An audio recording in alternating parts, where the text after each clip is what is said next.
Le froid avait une façon particulière de rendre le désert méconnaissable. La journée, il restait un paysage de pierres, de buissons secs et de ciel immense. La nuit, il devenait autre chose. Une étendue silencieuse qui avalait les sons, durcissait la terre et transformait chaque souffle en menace.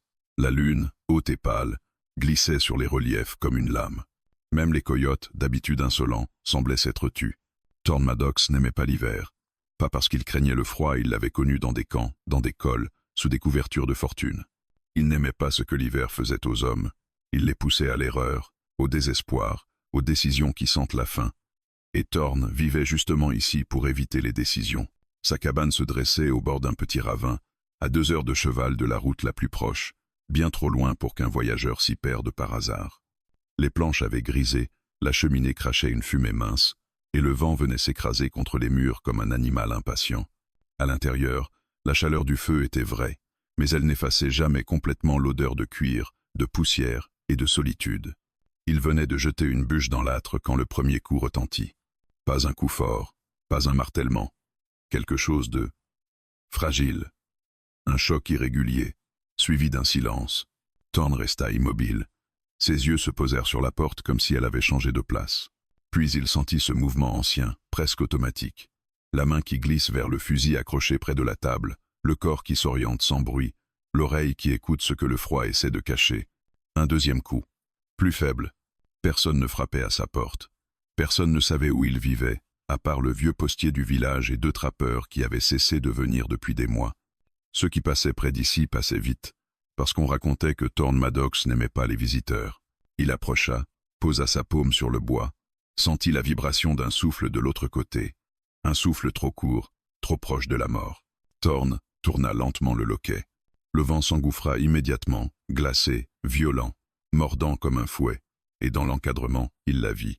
Elle n'était pas debout, elle était suspendue à la porte, comme si le simple fait d'être arrivé jusque-là l'avait vidée de toute force. Ses cheveux noirs collaient à ses tempes, luisant de givre. Sa peau, là où elle était visible, avait la teinte d'une cendre froide, et ses vêtements, un mélange de tissu grossier, de cuir et de lambeaux, portaient des traces sombres, anciennes, qui pouvaient être du sang ou de la boue gelée. Ses yeux, pourtant, étaient ouverts, des yeux noirs, fixes, brûlant d'une lucidité qui ne correspondait pas à son état. Elle regarda Thorn comme on regarde quelqu'un qu'on n'a pas le droit de croire. Puis ses lèvres bougèrent à peine. Un mot. Peut être une syllabe. Thorn ne la comprit pas, mais il comprit l'essentiel. Elle allait tomber. Il la rattrapa au dernier moment. Son corps était léger, trop léger, comme celui d'une personne qui n'a pas mangé depuis longtemps. Le froid de ses vêtements traversa la chemise de Thorn et le fit frissonner malgré lui. Une odeur de fumée lointaine, de sueur froide, et quelque chose de plus âpre la peur, sans doute. Il referma la porte d'un coup de botte, chassa le vent dehors et traîna la femme jusqu'au feu. Elle ne résista pas, mais ses doigts s'accrochèrent un instant à sa manche, comme si la moindre séparation pouvait l'achever. Thorn la déposa près de l'âtre, sur une couverture qu'il étala rapidement. Il posa une casserole d'eau sur le feu, attrapa un autre plaid. Ses gestes étaient précis, rapides, mais son esprit, lui, se débattait. Une apache. Il n'avait pas besoin d'un collier ou d'un signe pour le deviner. Il y avait dans la manière dont elle tenait sa tête, dans la dureté de son regard, dans la dignité même du tremblement, quelque chose qui ne venait pas d'un camp de pionniers. Et une apache, en plein hiver, à sa porte, presque morte, ça n'existait pas sans raison. Thorn s'accroupit. Il observa ses mains. Les ongles étaient fissurés, les doigts tremblaient. Des blessures fines, comme des égratignures, couraient le long de ses poignets, des marques de cordes, pas fraîches, mais pas anciennes non plus. Il remonta la couverture jusqu'à ses épaules. Elle tressaillit à peine, comme si son corps avait oublié comment réagir. Puis sa voix sortit, rauque, cassée. « Ni passe !» Thorn pencha la tête. Il ne répondit pas tout de suite. Sa vie s'était bâtie sur une règle simple, ne pas s'impliquer. Les hommes s'attirent des ennuis. Les ennuis font du bruit, et le bruit ramène les souvenirs. Mais il y avait une autre règle, plus vieille, gravée dans sa poitrine depuis bien avant cette cabane. Ne pas laisser quelqu'un mourir sur ton seuil. Il prit une cuillère, versa un peu d'eau chaude dans une tasse, la porta près de ses lèvres. Elle but sans véritablement bouger, par réflexe, puis laissa retomber sa tête. Ses paupières battirent, luttèrent, puis se fermèrent. Thorn souffla lentement, Le silence revint, seulement brisé par le bois qui craque dans l'âtre. Il aurait dû la sortir, la remettre dehors, lui donner une gourde, un morceau de pain, et lui indiquer vaguement la direction du village. Il aurait dû. Mais il s'entendit murmurer, presque malgré lui, « T'es en sécurité ici ». Il ne savait pas si elle avait entendu. Peut être que oui, peut être que non. Quand il osa enfin dégager le tissu de sa jambe, son cœur se serra. Une plaie mal refermée, sombre, gonflée, cachée sous un bandage improvisé. Pas un coup de couteau, plutôt une balle qui avait frôlé. Ou un éclat. Il nettoya doucement, serra les dents en voyant la peau froide et marbrée. Elle n'émit pas un son, mais sa main se crispa, et Thorn sentit sa force, même au bord du gouffre. Une survivante. Il termina son travail, lui posa une nouvelle bande, puis se releva. La cabane semblait plus petite, tout à coup, comme si la présence de cette femme avait déplacé l'air, changé la pression du monde. Thorn alla verrouiller la porte, puis il vérifia la fenêtre, puis il posa une bûche supplémentaire dans le feu, comme si la chaleur pouvait repousser ce qui venait. Il s'assit, le fusil sur les genoux, et regarda la femme dormir. Les minutes s'étiraient. L'hiver continuait de frapper les murs.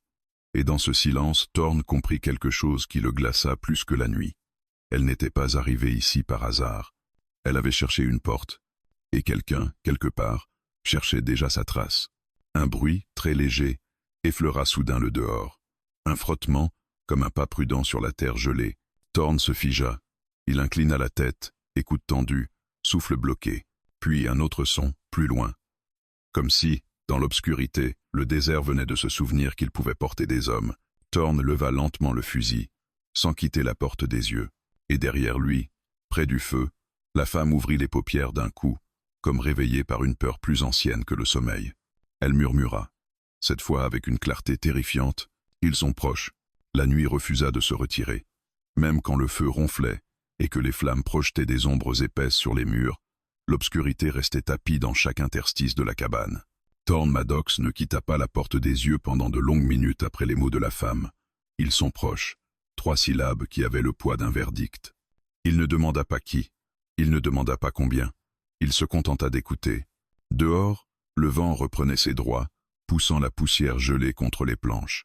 Le ravin répondait par des échos trompeurs, capables d'imiter des pas ou de les effacer. Thorn connaissait ces sons par cœur.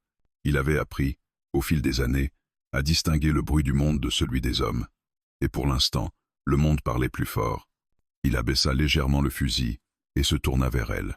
Elle était réveillée maintenant, entièrement. Les couvertures glissaient à peine sur ses épaules maigres, et malgré la fatigue, son regard était net, alerte, pas paniqué, calculateur, comme celui de quelqu'un qui a déjà survécu à trop de nuits semblables. « Tu es sûr ?» demanda-t-il enfin, la voix basse, comme si parler trop fort pouvait briser l'équilibre fragile. Elle hocha la tête, lentement, avec une certitude qui n'avait pas besoin d'arguments. « Pas ici », murmura-t-elle. « Pas encore, mais ils savent. » Thorn sentit une tension lui remonter le long de la nuque. « Ils savent. » Cela voulait dire qu'elle n'avait pas fui au hasard.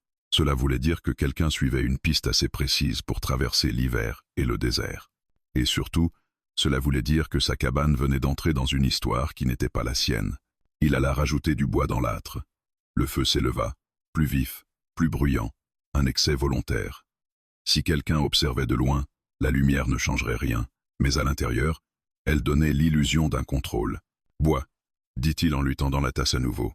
Elle obéit, avalant par petites gorgées, comme si chaque mouvement devait être négocié avec la douleur. Thorn remarqua qu'elle utilisait surtout sa main gauche. La droite restait proche de son corps, rigide. « Ton bras ?» demanda-t-il. « Tiré », répondit-elle simplement. « Pas blessé. Tiré. Comme on tire quelqu'un pour le forcer à avancer. » Il n'insista pas.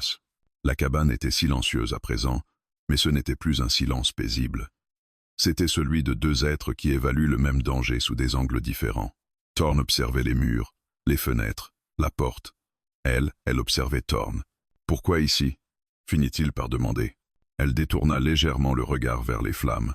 Les reflets dansaient sur ses traits marqués, dessinant des lignes de fatigue et de détermination. Quand elle parla, sa voix était plus ferme. « Parce que personne ne vient ici. » Il eut un rictus bref, sans humour. « Plus maintenant. » Elle acquiesce. « Je marchais depuis 2 jours. J'ai vu la fumée. Peu, faible, comme celle d'un homme qui ne veut pas être vu. » Thorn resta immobile. Il n'aimait pas être décrit avec autant de justesse. « Tu savais ce que tu faisais, dit-il. »« Oui. » Chemotla, simple, direct, pesa lourde entre aux. Elle tenta de se redresser un peu plus, grimaça, puis se força à s'asseoir, le dos appuyé contre le mur. Thorn s'approcha instinctivement pour l'aider, mais elle leva la main. « Laisse. » Il obéit. Il reconnaissait ce geste. Il l'avait fait lui-même, autrefois, quand accepter de l'aide signifiait perdre quelque chose de plus précieux que la force. « Comment tu t'appelles » demanda-t-il. Elle hésita. Pas longtemps. Juste assez pour mesurer le prix du nom. « Naya » dit-elle. Il hocha la tête. « Thorn » Ils échangèrent un regard bref. Pas une poignée de main, pas un sourire. Juste une reconnaissance minimale, comme deux soldats sur un champ qu'aucun n'a choisi. Naya inspira lentement. Ils ne viendront pas cette nuit. Pourquoi? Parce qu'ils veulent être sûrs. Ils tournent, ils regardent, ils attendent que je sorte, ou que tu le fasses. Thorn se redressa. Et si je ne sors pas? Elle le fixa droit dans les yeux. Alors ils resteront. Cette idée le frappa plus durement qu'il ne l'aurait cru. Des hommes, postés dans le froid, à distance, patientant des jours entiers, pas des bandits affamés, pas des errants, des chasseurs. Il passa une main sur son visage rugueux. Combien? À 16. Ce mot-là aussi, elle l'avait choisi avec soin. Thorn se dirigea vers la fenêtre, écarta très légèrement le rideau. Rien. Le désert immobile, figé sous la lune. Mais il savait que l'immobilité était souvent un mensonge. « Tu les as vus » demanda-t-il sans se retourner. « Oui. »« Ormish. »« Oui. »« Pas de chevaux ?»« Pas près. » Il serra la mâchoire. À pied dans ce froid, cela signifiait qu'ils n'étaient pas pressés, qu'ils avaient un plan. « Irreferma l'eridao. » Tu aurais dû continuer jusqu'au village. Un souffle presque rieur sortit de la gorge de Naya, mais il n'y avait aucune joie dedans. Ils ont des amis là-bas. Cette phrase-là fut la plus dangereuse de toutes. Thorn s'assit en face d'elle, à bonne distance. Il posa le fusil contre la table, mais ne s'en éloigna pas vraiment. « Qu'est-ce que tu leur as fait ?» Naya baissa les yeux vers ses mains. « Je suis parti. » Il comprit aussitôt que ce n'était pas toute la vérité, mais il comprit aussi qu'elle venait de lui offrir ce qu'elle pouvait. « Dors, » dit-il après un long moment. « Je peux monter la garde. »« Non. » Il se leva, attrapa une autre couverture, la posa près d'elle. « Tu dors. Moi, je veille. » Elle le regarda longuement. Puis, contre toute attente, elle hocha la tête et se laissa glisser contre le mur, épuisée. Ses paupières se fermèrent, mais Thorn remarqua que ses doigts restaient légèrement crispés, prêts à réagir au moindre bruit. Il passa la nuit assis, le dos droit, les yeux ouverts. Le feu baissait, puis reprenait quand il ajoutait une bûche. Le temps s'étirait, collant. Au petit matin, la lumière grise filtra à travers les interstices. Le monde semblait calme, trop calme. Thorn se leva lentement, enfila son manteau et attrapa ses bottes. Avant d'ouvrir la porte, il jeta un dernier regard à Naya. Elle dormait encore, mais son visage était tendu, comme si même le repos lui coûtait. Il sortit. Le froid lui mordit aussitôt la peau. Il fit quelques pas, inspecta le sol près de la cabane, et il les vit. Des marques légères, presque invisibles, mais pour lui, elles étaient aussi claires que des mots écrits dans la neige. Des hommes avaient marché là, pas longtemps, pas en désordre. Ils étaient venus confirmer. Thorn se redressa lentement et regarda l'horizon. La décision qu'il avait prise en ouvrant sa porte venait seulement de commencer à montrer son vrai prix. Le jour s'installa sans chaleur, comme une présence indifférente. Le soleil resta bas, filtré par un voile de nuages pâles, incapable de dissoudre le froid qui s'accrochait à la terre. Thorn Maddox referma la porte derrière lui avec précaution, comme si le bois pouvait garder le secret de ce qu'il venait de voir dehors. Les traces étaient toujours là dans son esprit. Nettes, calculées. Des pas posés sans précipitation, espacés de façon régulière, trop régulière pour appartenir à des hommes perdus. Ils avaient observé, mesuré, puis s'étaient retirés. Pas un seul signe de panique, pas un seul faux mouvement. Il resta un instant adossé à la porte, le regard perdu vers le sol de la cabane. Puis il se redressa. Le temps de l'hésitation était passé. Le désert ne laissait jamais ce luxe. Naya était réveillée. Assise contre le mur, enveloppée dans la couverture, elle le regardait sans parler. Elle n'avait pas besoin de poser la question. La réponse était déjà inscrite sur son visage. « Ils sont venus », dit-il simplement. Elle inspira lentement, comme quelqu'un qui avait attendu cette confirmation depuis longtemps. « Combien » 2. Peut être 3. Juste assez pour regarder. Naya hocha la tête. Ses doigts se resserrèrent sur le tissu. Ils reviendront plus près. Thorn alla vers la table, sortit un morceau de pain dur et un peu de viande séchée. Il les posa devant elle. Elle hésita, puis mangea, lentement, sans précipitation. Chaque bouchée semblait être un acte de volonté. « Tu tiens encore debout » demanda-t-il. À 16. Il remarqua la manière dont elle se leva, prudemment, en protégeant sa jambe.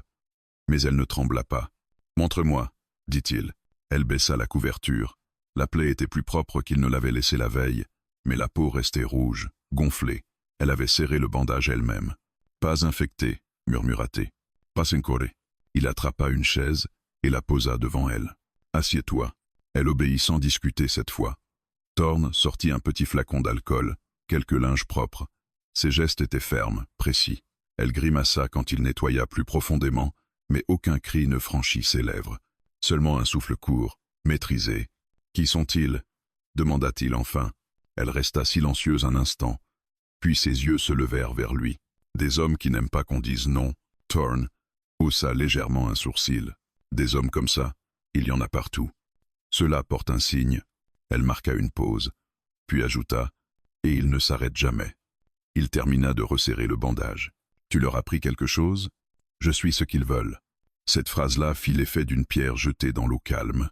Thorn se redressa lentement. « Explique. » Naya inspira profondément, comme si l'air lui coûtait. « Je n'étais pas censé partir seul. J'étais promise.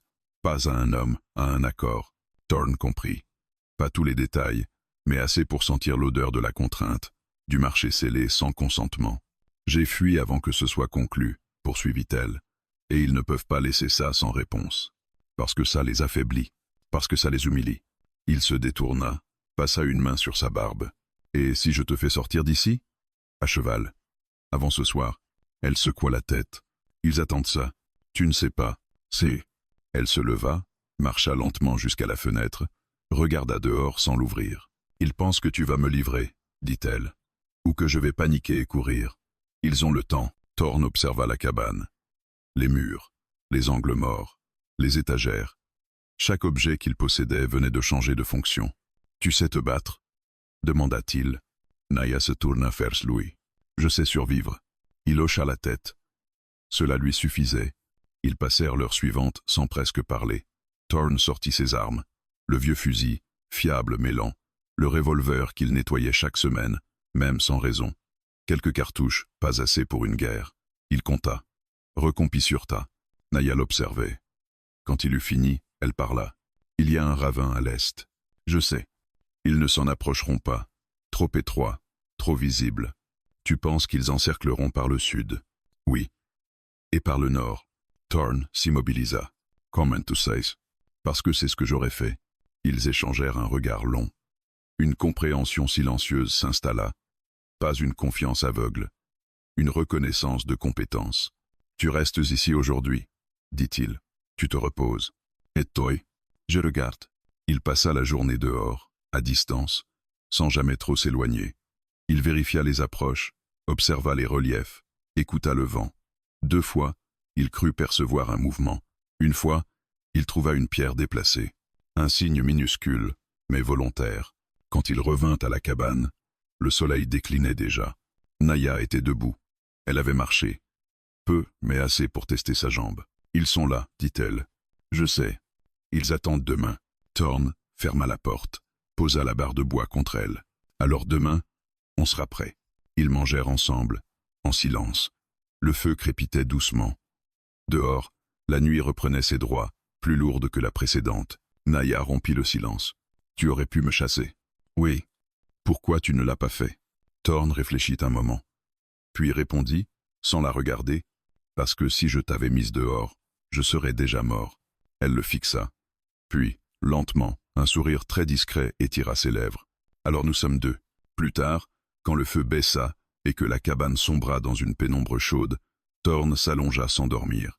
Son esprit traçait des lignes, des scénarios, des issues possibles.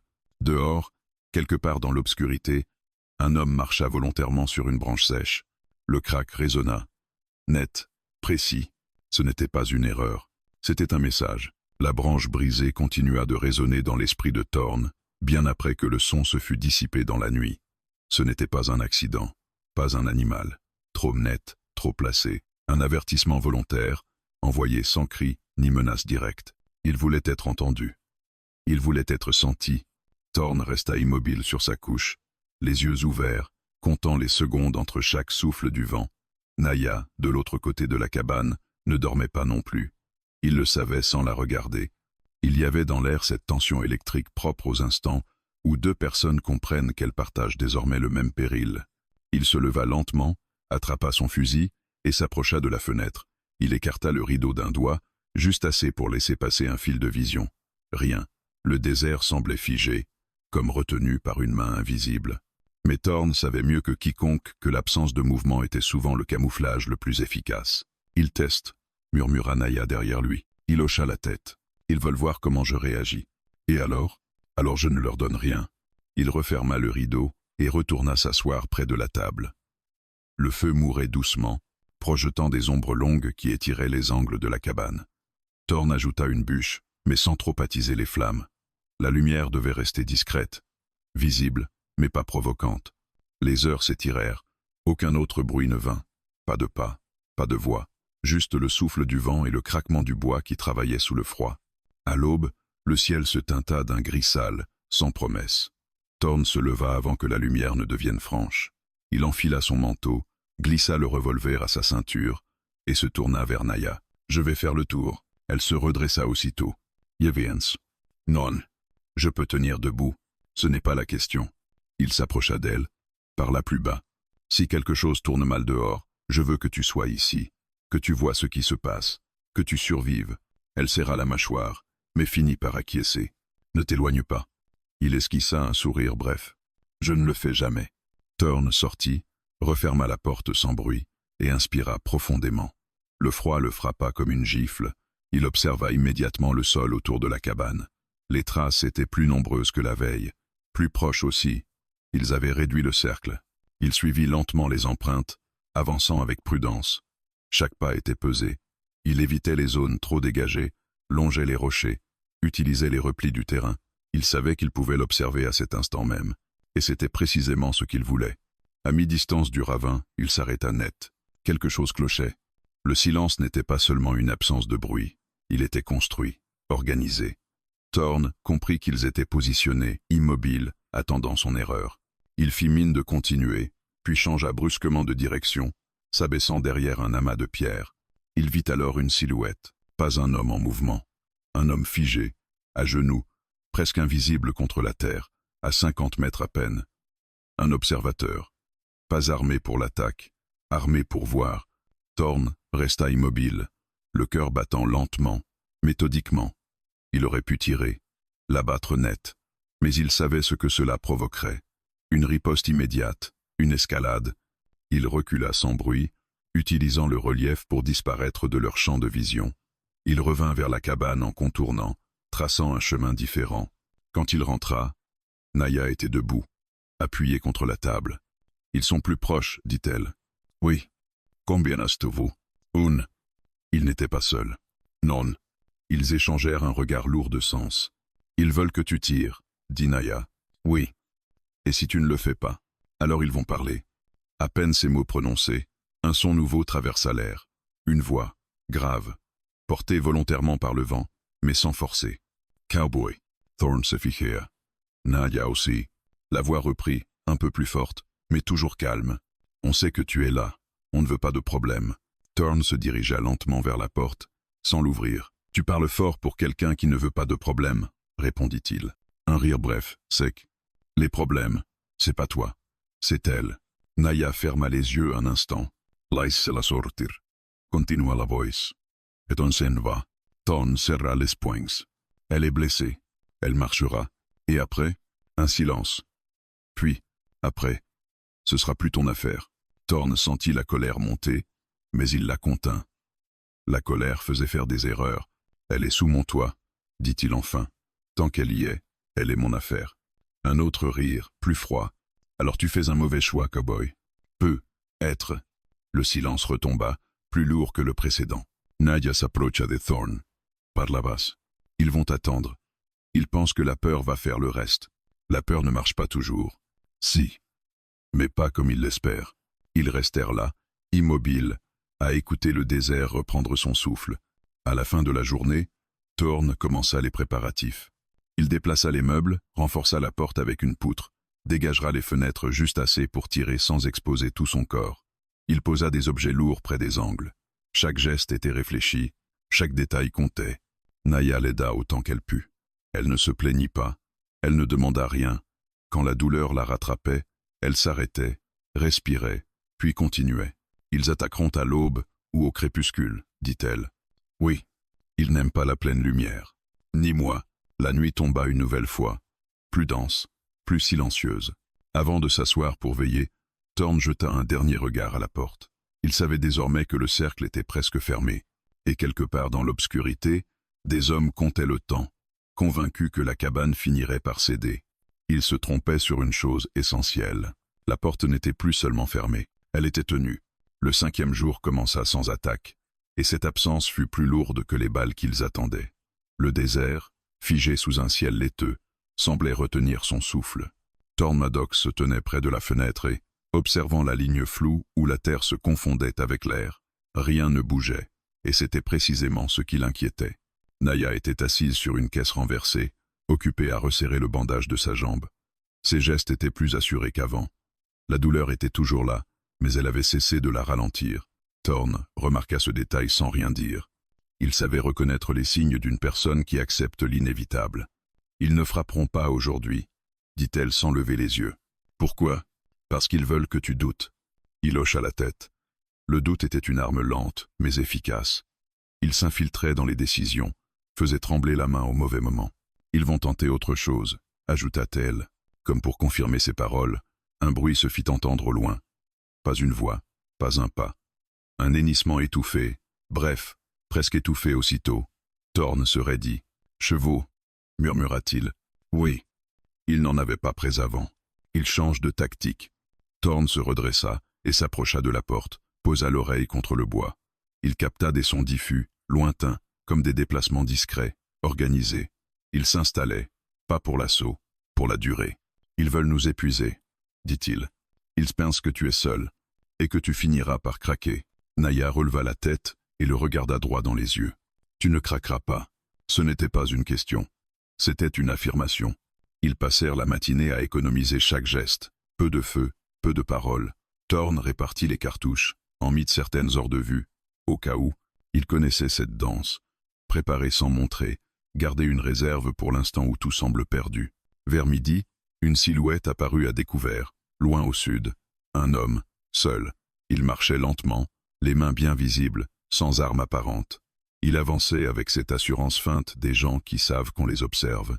Naya se leva péniblement et regarda à travers la fenêtre. « Ce n'est pas un messager, » dit-elle. « C'est un leurre. » Thorn posa les fusils contre les rebords. « Il veut me faire sortir. » L'homme s'arrêta à bonne distance et leva la voix. « Cowboy, on peut parler. » Thorn ne répondit pas. « On ne te veut pas de mal, » continua l'homme.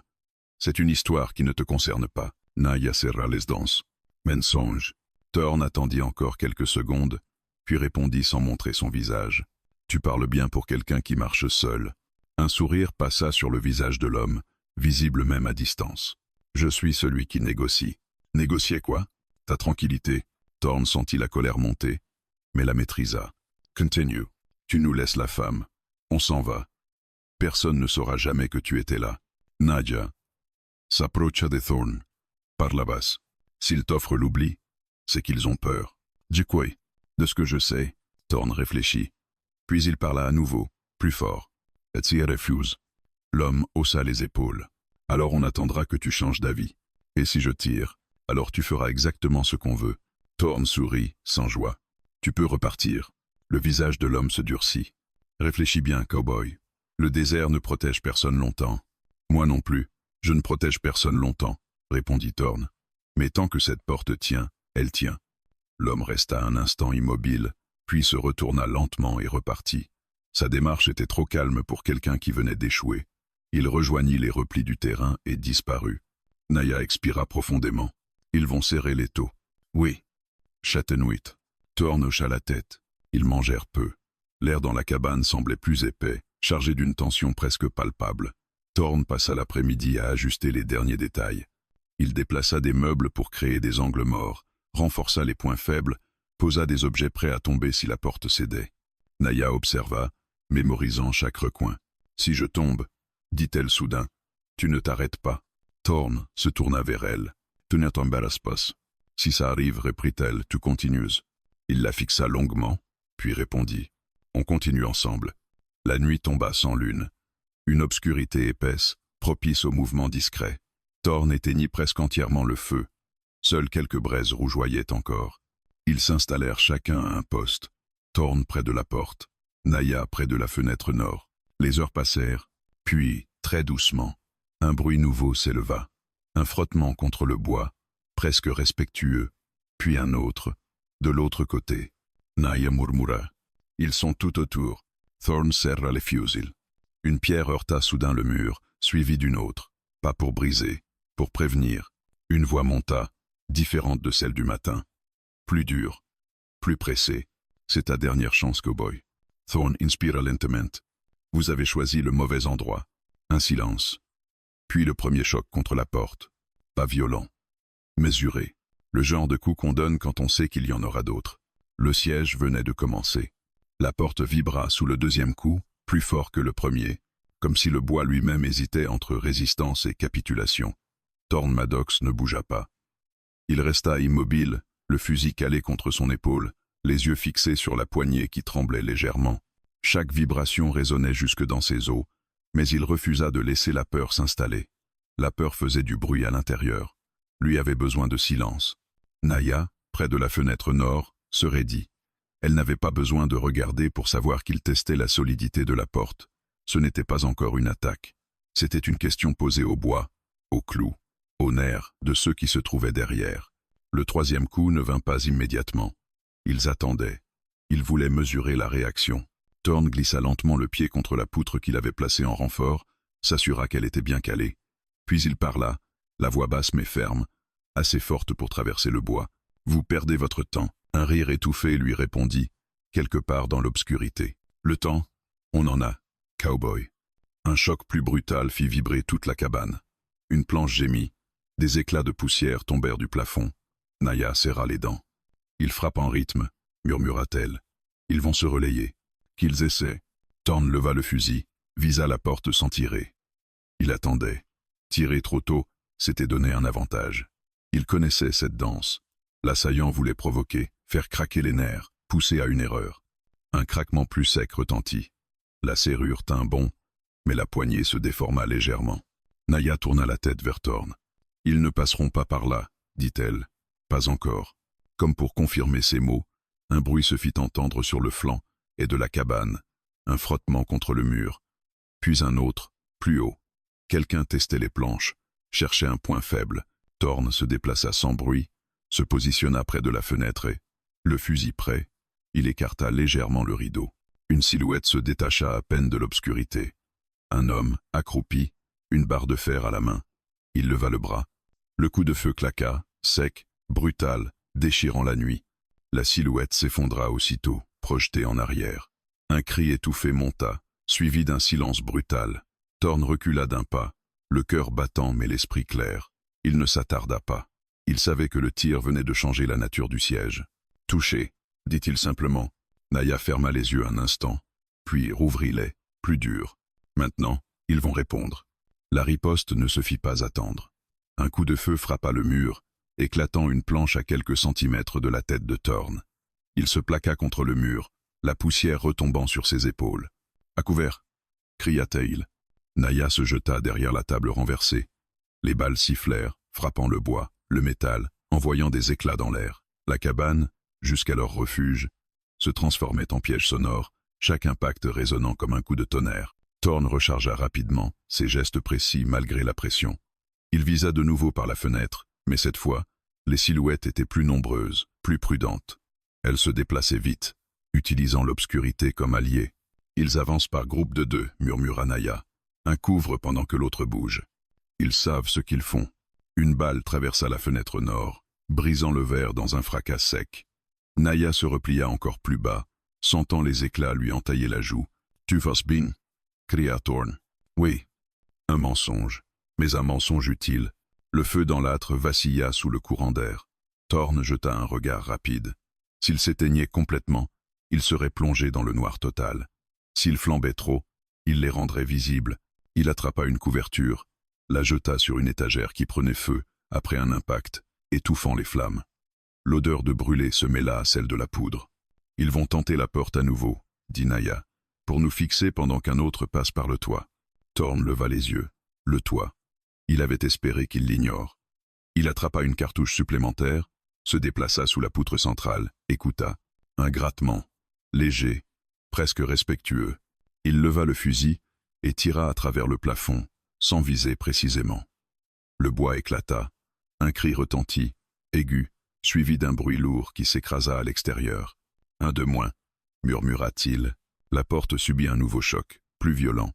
Le bois se fendit légèrement, laissant passer un courant d'air glacial. « Ils forcent, dit Naya.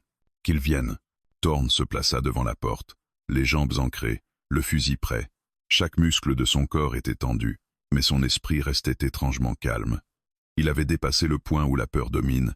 Il était entré dans celui où chaque seconde compte. Le bois céda partiellement.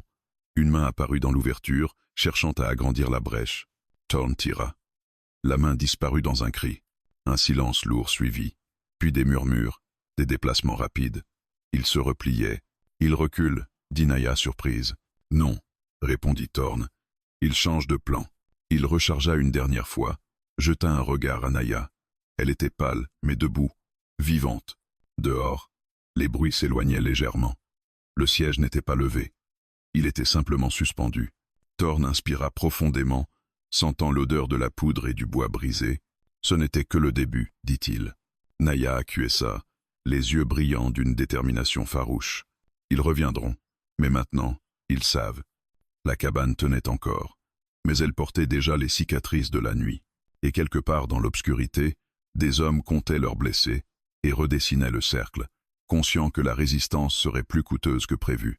L'aube arriva comme une trêve fragile, un accord tacite entre la nuit et les hommes. La lumière grise révéla les cicatrices laissées par l'assaut, planches éclatées, vitres brisées, éclats de bois incrustés dans la terre gelée. La cabane tenait encore, mais elle respirait avec difficulté, comme un animal blessé qui refuse de tomber. Thorn Maddox ne s'autorisa aucun soulagement. Il savait que l'ennemi le plus dangereux n'était pas celui qui attaque dans la fureur, mais celui qui observe après avoir échoué. Il passa lentement la main sur la porte fendue, évaluant les dégâts, mémorisant chaque faiblesse. Puis il se tourna vers Naya. Elle était assise contre le mur nord, le dos droit, malgré la fatigue, le visage marqué par une entaille superficielle. Le sang avait séché sur sa joue, dessinant une ligne sombre qui contrastait avec sa peau pâle. Ses yeux, eux, étaient plus vifs que jamais. « Ils n'ont pas fui, dit-elle. Non. Ils réfléchissent. » Thorn hocha la tête. Il alla chercher de l'eau, nettoya l'entaille avec douceur. Naya ne broncha pas. « Tu as déjà vu des hommes battre en retraite après une première tentative, » continua-t-elle. « Ceux-là ne reculent jamais vraiment. Ils comptent leurs erreurs, » répondit Thorn. « Et ils apprennent. » Il s'éloigna, ouvrit la trappe où il gardait ses réserves. Le siège avait déjà entamé ses stocks. Il compta silencieusement. Eau, nourriture, munitions. Pas assez pour une semaine. À peine pour tenir quelques jours, si tout tournait mal. On ne tiendra pas ici éternellement, dit-il enfin. Naya releva la tête. Tu penses à partir? J'y pensais. Il s'y attendent. Peut. Être. Mais rester, c'est leur donner ce qu'ils veulent. Du temps. Un silence pesa entre eux. Le vent se leva dehors, soulevant la poussière, effaçant les traces de la nuit. Une illusion de normalité. Il y a un passage, dit Naya soudain, par le ravin. Thorn se fichait. Tu m'as dit qu'il était trop étroit, trop visible. Pour eux, oui. Pas pour quelqu'un qui sait où poser le pied. Il la regarde à longuement. Tu l'as déjà pris. Une fois, quand j'étais plus jeune, blessé, elle hocha lentement la tête. Pas comme maintenant. Thorn réfléchit. Le ravin était un piège autant qu'une issue. Une erreur, et tout était fini. Mais rester ici revenait à accepter l'encerclement définitif. Pas aujourd'hui, dit-il finalement. Pas encore. Pourquoi attendre? Parce qu'ils pensent qu'on est affaibli. Qu'on va tenter quelque chose dans la panique. Je veux qu'il s'ennuie. Naya esquissa un sourire bref. Tu es patient. Je suis vivante. La journée passa lentement. Trop lentement. Aucun tir, aucun cri. Juste des mouvements lointains, à peine perceptibles, des silhouettes qui changeaient de position. Une pression constante. Invisible. Thorn profita de ce répit pour renforcer ce qui pouvait l'être. Il cloua une planche supplémentaire sur la porte, déplaça les sacs de sable improvisés, nettoya les armes. Chaque geste était méthodique, presque apaisant. Naya, de son côté, se força à marcher davantage. Elle s'appuyait sur le mur, avançait pas à pas, le visage crispé par la douleur. Thorn l'observait sans intervenir. « Tu n'as pas à prouver quoi que ce soit, » dit-il à un moment. « Si je dois partir avec toi, répondit-elle, je dois savoir jusqu'où je peux aller. » Il n'insista pas. En fin d'après-midi, un bruit nouveau se fit entendre. Des voix, plusieurs, pas criées, parlaient, comme si elles ne craignaient plus d'être entendues.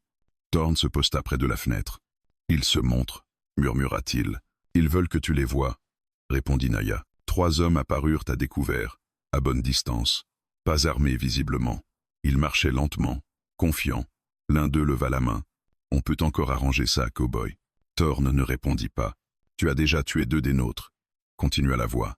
« On ne veut pas en perdre d'autres. »« Alors partez, » répondit Thorn calmement. Un rire sec. « On ne partira pas sans elle. » Naya s'avança d'un pas, malgré la douleur. « Ils sont nerveux, » murmura-t-elle. « Ça veut dire qu'ils ont une limite. Tout le monde en a une. » Les hommes restèrent là encore un moment, puis reculèrent lentement, comme s'ils acceptaient l'impasse. Mais Thorn ne se laissa pas tromper. Il savait que cette démonstration avait un but. Tester leur réaction, mesurer leur détermination. La nuit tomba à nouveau, plus lourde que les précédentes. Thorn réduisit le feu au minimum. Ils mangèrent en silence, économisant chaque bouchée. « Cette nuit sera calme, » dit Naya. « Et demain, ils feront quelque chose de différent. » Thorn se redressa. « Quoi? Ils tenteront de te faire choisir. J'ai déjà choisi. » Elle secoua la tête. « Pas encore. » Ils prirent chacun leur poste. Les heures passèrent sans incident. Pas de tir, pas de pas. Juste le vent et le froid. Puis, au cœur de la nuit, un son inattendu retentit. Un cri, lointain. Un cri de douleur, humain, brut. Naya se ficha. « Ce n'est pas l'un des leurs, » murmura-t-elle. Thorn sentit un nœud se former dans son ventre. Ils utilisent quelqu'un. Le cri retentit à nouveau, plus proche cette fois. Un appel à l'aide, déchirant. « Ils veulent te faire sortir, » dit Naya d'une voix tendue. « Oui. » Les cris c'est moins supplication. Thorn ferma les yeux un instant. Il connaissait cette tactique. Il l'avait vue ailleurs, autrefois. Utiliser la compassion comme une arme. Il rouvrit les yeux. Plus dur. « Yena sortirei pas. » Naya le regarda, cherchant une fissure. Elle n'en trouva aucune. Les cris cessa brusquement. Le silence qui suivit fut plus terrible encore. Thorn resta immobile, le fusil serré contre lui. Il venait de comprendre que la prochaine étape serait plus cruelle, plus personnelle. Il ne cherchait plus seulement à gagner, il cherchait à briser. Le silence qui suivit le cri était plus lourd que toutes les nuits précédentes. Il n'avait rien de naturel. Il était construit, volontaire, tendu comme un fil prêt à rompre. Thorn Maddox resta immobile, le regard fixé sur la porte, tandis que le feu mourant projetait une lueur instable sur les murs blessés de la cabane. Le cri avait cessé trop brusquement, comme si quelqu'un, quelque part dans l'obscurité, avait décidé qu'il avait servi son but. Naya ne parla pas tout de suite. Elle respirait lentement, profondément, maîtrisant le tremblement qui tentait de gagner ses mains. Ce n'était pas la peur qui la secouait, c'était la reconnaissance. Elle connaissait cette méthode. Elle l'avait déjà vue. Elle savait ce qu'elle annonçait. « Ils ne recommenceront pas », dit-elle enfin, la voix basse. « Pas tout de suite. » Pourquoi? Parce qu'ils ont vu que ça ne marche pas. Thorn hocha la tête. Son refus avait été entendu, compris, et quelque part, noté. « Alors ils vont changer de cible », murmura-t-il. Naya le regarda. « Oui. » La nuit s'écoula sans autre provocation. Pas de pas, pas de voix, pas de coups. Un calme si parfait qu'il en devenait oppressant. Thorn ne dormit pas. Il resta assis, le fusil posé contre sa cuisse, laissant ses pensées tracer des lignes sombres. Il savait que cette accalmie était une préparation. Les hommes dehors ne perdaient pas leur temps. Ils observaient, discutaient, ajustaient. À l'aube, le ciel se teinta d'une couleur sale, indécise. Thorn sortit prudemment, profitant du froid encore vif. Le sol portait de nouvelles traces, plus nombreuses, plus désordonnées.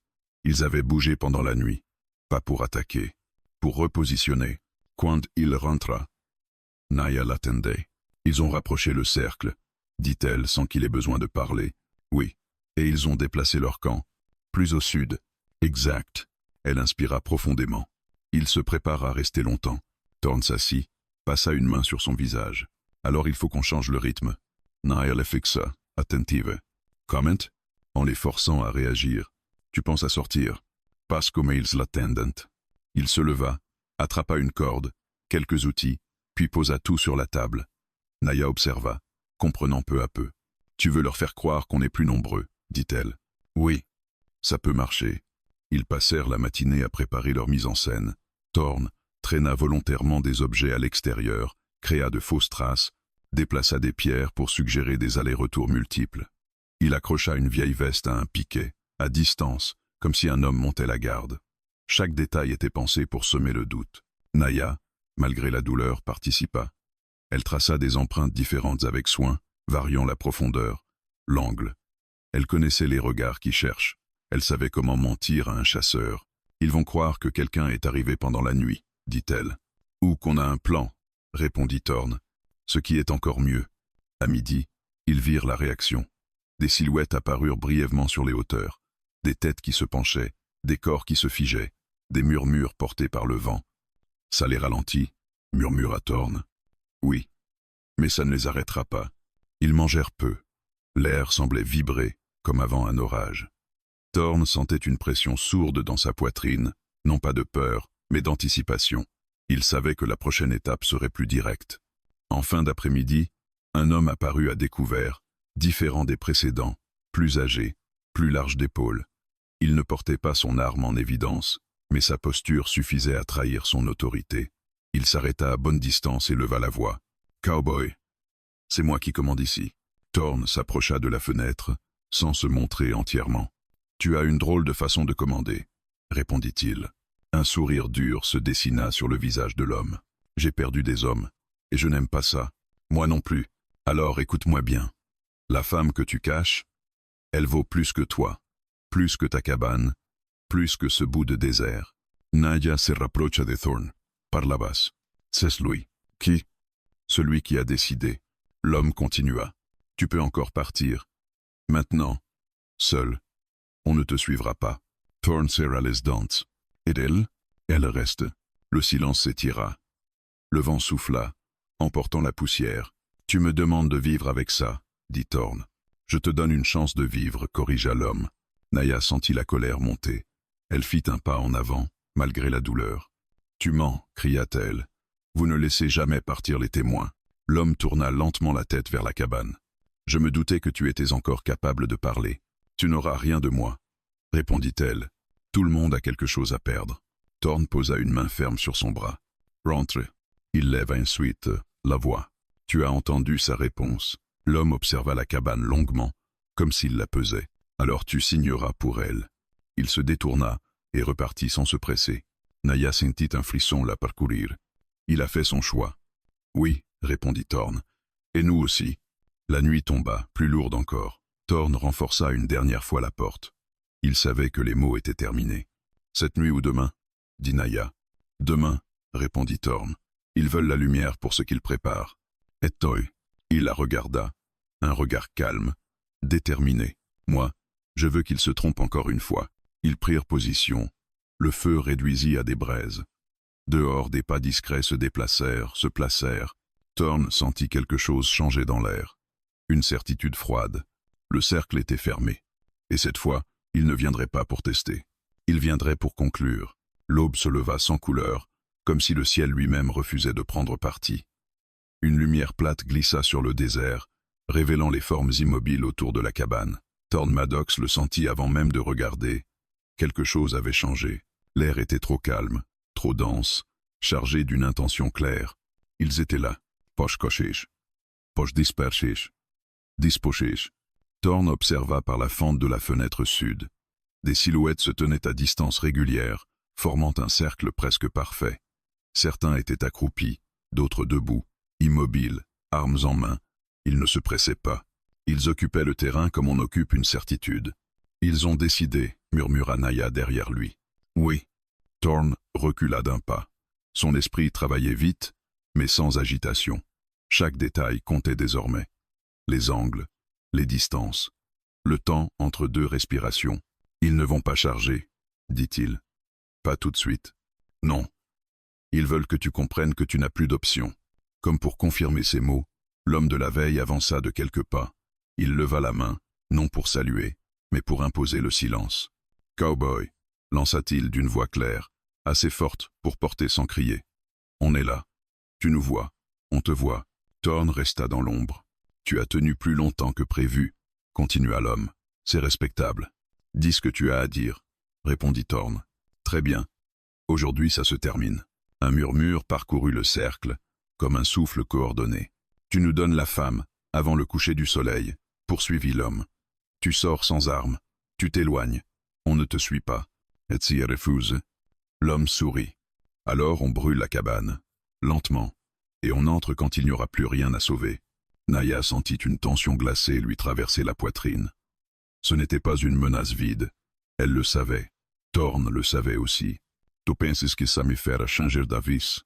demanda Thorn. « Je pense que tu es un homme intelligent, » répondit l'autre, « et que les hommes intelligents savent quand ils ont perdu. » Le silence retomba. Longue. Épais. Thorn se tourna vers Naya. « Il ne bluffe pas. Non. Si le feu prend, on n'aura plus de couverture, plus de position. » Je sais. Ils se regardèrent. Il n'y avait plus de stratégie complexe, plus de feinte possible, seulement une décision nue, irrévocable. « Tu n'es pas obligé de rester, » dit Thorn doucement. Naya esquissa un sourire triste. « Tu sais que si je sors, ils ne tiendront pas leur parole. »« Oui. Et toi, tu ne vivras pas avec ça. » Il ferma les yeux un instant. « J'ai vécu avec pire. Pas avec ça. » Dehors, l'homme leva de nouveau la voix. « Tu as jusqu'au milieu du jour, cow-boy. Après ça, on commence. » Il recula lentement et rejoignit le cercle. Thorn sentit le poids du temps s'abattre sur ses épaules. Chaque minute devenait une lame. « Il y a une chance, » dit-il enfin. « Laquelle ? Le ravin. Mais pas pour fuir. » Naya le fixa. « Tu veux attirer une partie d'entre eux. » « Oui. » Les forcer à se resserrer, à perdre leur formation. C'est suicidaire, peut être. Mais rester ici, c'est mourir à petit feu. Naya inspira profondément. « Dis-moi ce que tu attends de moi. Tu restes ici jusqu'au dernier moment. Quand ils bougeront, tu sortiras par l'arrière. Tu connais le passage mieux que moi. Et toi, je ferai en sorte qu'ils me suivent. » Elle secoua la tête. « Ils ne te laisseront pas partir vivant. Peut être pas. Mais ils te perdront. » Un silence lourd s'installe. « Tu me demandes de te laisser derrière, » dit-elle enfin. « Je te demande de vivre. » Elle s'approcha de lui, posa une main ferme sur sa poitrine. « Tu ne décides pas seul. » Elle se pencha, ramassa le fusil qu'il avait mis de côté. « On sort ensemble. » Ou on ne sort pas. Thorn la regarda longuement. Il reconnut dans ses yeux cette même détermination qui l'avait poussé à ouvrir sa porte la première nuit. « Très bien, » dit-il. « Alors on fait autrement. » Ils passèrent les heures suivantes à préparer le dernier mouvement. Thorn rassembla ce qui restait d'huile, de tissu, de poudre. Naya observa les hommes dehors, mémorisant leurs positions, leurs habitudes. À midi, le soleil se montra enfin, pâle mais réel. Les hommes commencèrent à bouger. 2 d'entre eux avancèrent avec des torches rudimentaires. « Ça commence » murmura Naya. Thorn prit une profonde inspiration. « Quand y tire, tout bouges. Et toi, je tiens aussi longtemps que je peux. » Les torches s'approchèrent. Le cercle se resserra imperceptiblement. La chaleur du feu imminent semblait déjà flotter dans l'air. Thorn vissa et tira. La détonation claqua, sèche, tranchante. L'un des porteurs de torches s'effondra aussitôt. Le second lâcha la sienne et recula en jurant. Le cercle explosa en mouvement. « Maintenant !» cria Thorn. Naya se jeta vers l'arrière de la cabane, boitant mais rapide, disparaissant dans l'ombre. Thorn tira encore, visant non pour tuer, mais pour forcer le repli, pour attirer l'attention. Des cris, des ordres, des hommes qui couraient, par là. Attrapez-le. Thorn sortit par la porte principale, roulant derrière un rocher aussitôt. Les balles frappèrent la terre là où il se trouvait une seconde plus tôt. Il se redressa et courut vers le ravin, feignant la panique, exposant juste assez sa silhouette pour être vu. « Il fuit !» cria quelqu'un. exactement ce qu'il voulait. Les hommes se lancèrent à sa poursuite, rompant leur cercle, oubliant la cabane. Thorn sentit une douleur fulgurante à l'épaule. Une balle l'avait frôlé. Il serra les dents et continua. Derrière lui, la cabane restait debout, et quelque part dans l'ombre du ravin, Naya courait vers sa seule chance. Le plan venait d'être lancé, et il n'y aurait pas de retour en arrière. Le ravin s'ouvrit devant Thorn Maddox, comme une gueule sombre, étroite, prête à avaler ceux qui s'y aventuraient sans respect. Il s'y engagea sans ralentir, le souffle court, la douleur brûlante à l'épaule pulsant à chaque pas. La balle n'avait fait que le frôler, mais le choc avait laissé une brûlure sourde qui engourdissait son bras. Il n'y prêta aucune attention. La douleur était un bruit de fond. L'important, c'était le rythme. Derrière lui, les cris se rapprochaient. Des ordres secs, des pas précipités qui résonnaient contre la roche. Ils avaient mordu à l'hameçon, exactement comme il l'avait prévu. Trop vite, trop nombreux. Le cercle se défaisait, se recomposait mal, chacun cherchant à ne pas perdre l'homme qu'ils avaient enfin décidé d'abattre. Thorn se glissa entre deux parois resserrées, posa le pied là où la pierre était plus claire, plus rugueuse. Il connaissait ce terrain, pas comme Naya, mais assez pour survivre. Le ravin obligeait à avancer en file, à ralentir, à choisir. C'était là que leur nombre devenait un handicap. Un coup de feu claqua, la balle frappa la roche à hauteur de tête, éclatant en fragments secs. Thorn se plaqua contre la paroi, sentit la pierre froide contre sa joue, attendit une demi-seconde de trop juste assez pour que celui qui tirait pense l'avoir manqué. Puis il répartit. Plus loin, il bifurqua brusquement, emprunta une étroiture presque invisible, un passage que le vent avait creusé au fil des saisons. Il s'y engouffra et se laissa glisser sur quelques mètres, dérapant volontairement pour effacer ses traces. Son souffle sifflait, mais son esprit restait clair. « Par ici !» cria une voix derrière lui. Il s'éparpillait. Mauvais signe pour eux. Thorn s'arrêta derrière un rocher effondré, rechargea d'une main mal assurée, serra les dents pour ignorer la douleur. Il attendit. Un pas, puis un autre. Une silhouette apparut dans l'étroiture, trop confiante, arme levée, mais regard ailleurs. Thorn tira une seule fois. L'homme s'effondra sans un mot. Le corps glissa lentement, s'immobilisa contre la paroi. Thorn se releva aussitôt. Il ne restait jamais au même endroit après un tir. Jamais. Plus haut, le ravin s'élargissait légèrement. La lumière du jour y tombait en biais, dessinant des ombres trompeuses. Thorn y pénétra, sachant que c'était l'endroit le plus dangereux. Trop ouvert pour se cacher, trop étroit pour fuir vite. Une balle siffla, frôlant sa hanche. Une autre frappa le sol à ses pieds. Il courut, boita, glissa, se rattrapa. Son souffle se transforma en râle, mais il continua. Chaque pas était une victoire arrachée, puis il entendit un son différent. Pas un cri, pas un tir, un ordre bref, autoritaire. Il se réorganisait. Thorn comprit qu'ils avaient cessé de le poursuivre aveuglément, qu'il commençait à réfléchir. C'était là que les choses devenaient mortelles. Il se jeta derrière un repli de terrain et observa. 3 hommes apparaissaient en hauteur, contournant le ravin par le dessus. Ils tentaient de le couper, de le prendre à revers. « Malins » murmura-t-il. Il n'avait plus beaucoup de cartouches. Il le savait. Il compta mentalement. Pas assez pour tous. Il lui fallait du temps. Juste un peu plus. Il arracha un pain de tissu de sa chemise, l'imbiba d'huile qu'il gardait encore dans une petite gourde cabossée. Il coinça le tissu entre 2 pierres, alluma rapidement avec son briquet. Une flamme vive jaillit, produisant une fumée épaisse. Il lança le feu plus bas dans le ravin. Des cris s'élevèrent aussitôt. « Attention !» Feu. La confusion revint, brève mais suffisante. Thorn profita de l'instant pour changer de direction, grimper là où il ne l'attendait pas. Chaque mouvement lui arrachait une plainte silencieuse, mais il avançait, porté par une certitude simple, tenir encore un peu. Au-dessus de lui, le ciel s'ouvrait. Pas la liberté, juste une autre étape. Un homme surgit soudain devant lui, à quelques mètres seulement. Leurs regards se croisèrent, surpris, violents. L'homme leva son arme. Thorn n'eut pas le temps de viser. Il se jeta en avant, heurta l'autre de tout son poids. Les deux roulèrent au sol, s'entrechoquant contre la roche. L'arme partit dans un coup sec, perdu dans le ciel. Les 2 hommes se débattirent, grognant, glissant sur la poussière. Thorn sentit un poing frapper sa blessure à l'épaule. Une douleur blanche lui explosa dans le corps. Mais il tint bon. Il frappa à l'aveugle, sentit un os céder sous ses doigts. L'homme cria. Thorn se releva en titubant, récupéra l'arme et tira à bout portant.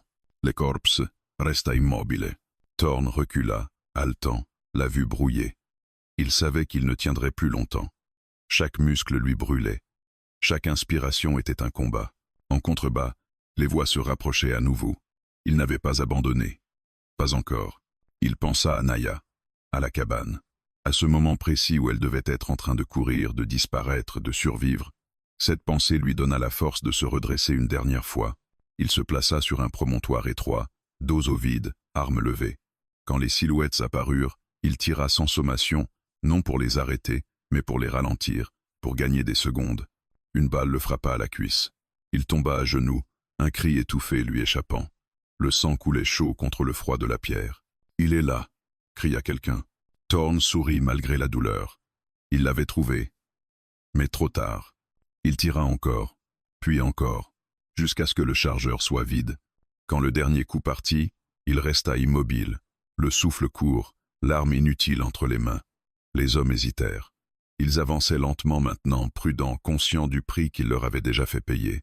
Thorn leva lentement les mains, non pas en signe de reddition, mais pour montrer qu'il n'avait plus rien à tirer. « C'est fini, cow-boy », lança une voix. Thorn releva la tête, les yeux clairs malgré le sang. « Passe encore ». Il se laissa basculer en arrière. Son corps disparut dans le vide du ravin, emporté par la pente abrupte. Les hommes se précipitèrent, jurant, regardant en bas sans oser descendre. Le ravin avala Thorn Maddox sans bruit. Et loin de là, caché dans les replis du désert, Naya continuait de courir, le cœur battant, ignorant encore si l'homme qui avait ouvert sa porte respirait toujours. Mais une chose était certaine, le cercle venait de se briser.